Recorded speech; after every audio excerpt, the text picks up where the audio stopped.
Hi everybody, my name's Kai and welcome back to the 480 podcast. This is my segment, Kai's Corner, and today I'm going to be delivering you guys my midseason review for the Arizona Diamondbacks. The Diamondbacks finished their first half season after going one game above 500 with a 49-48 record to round out the later stages of the first half. The D-backs have a lot to look forward to as they're entering the final stages of this first half offseason, especially coming towards the trade deadline. And a lot of the players that we started to see start developing towards the later stages of the first half were players such as Kornner, who would wound up going for 3 homers, 6 RBIs, as well as 4 stolen bases over the last 15 games. Alek Thomas, on the other hand, however, has still not been able to quite produce like he was last year, as he's still about 20 to 30 points down in his batting like he was last year. Jordan Montgomery, on the other hand, has also been another big disappointment for Arizona due to the fact he has a 6.5 ERA and his opponent batting average is now up to a 320. Paul Sewald, however, has been a great closer for Arizona so far, especially with his 13 saves. However, he did suffer a little bit of a bad stretch against the Los Angeles Dodgers, where he had 3 blown saves. However, Paul Sewald is definitely back on the saddle as he finished out the first half with his last save of the first half. A lot of other players, too, that are starting to look a lot more bright is Eugenio Suarez, who over the last 15 games has a 333 batting average with 16 RBIs and 6 homers. Christian Walker has also been another big star for Arizona, especially with his 22 home runs and his 65 RBIs.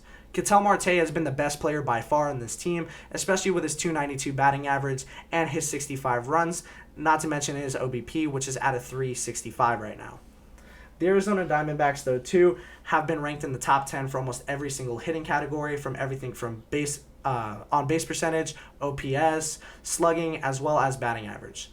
However, where they start to lack is their depth within their pitching rotation, especially after the losses of Merrill Kelly and Eduardo Rodriguez in the early stages of the first half.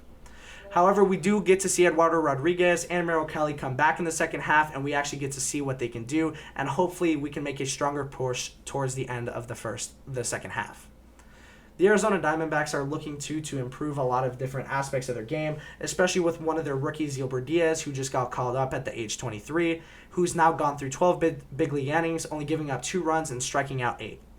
It's great to see Arizona start developing some of their younger guys, especially bringing up people that they know are going to be better for this team, and not just in important situations, but just throughout the rest of the regular season who can be major role players for them. The D-backs are also looking forward to their farm system getting a lot more call-ups in the second half, especially from players like Drew Jones, who could round out the outfield perfectly, especially with Alek Thomas not living up to the hype like he has been. Eugenio Suarez is another guy that's going to start living off that momentum, especially through that last 15 games. And it's great to see other players too, such as Martinez, one of their better bullpen arms with a 1.32 ERA, start stepping up to the plate in important situations.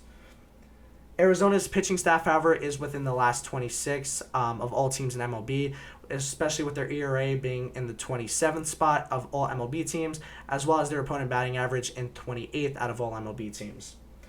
Another big guy to talk about has been Brandon Pfaadt, who's been a phenomenal pitcher so far for Arizona, with his 108 strikeouts, which is basically almost what he got last year, and not to mention his 4.0 ERA, which is actually a little bit high, yes, however, it's been perfect for what we've been needing him to do.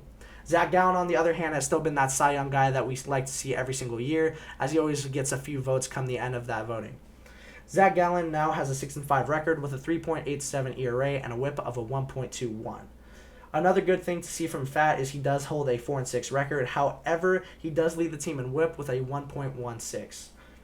Another big standout guy to me from Arizona has been Jock Peterson, who has been absolutely phenomenal for them in the DH spot after they traded for him from the San Francisco Giants.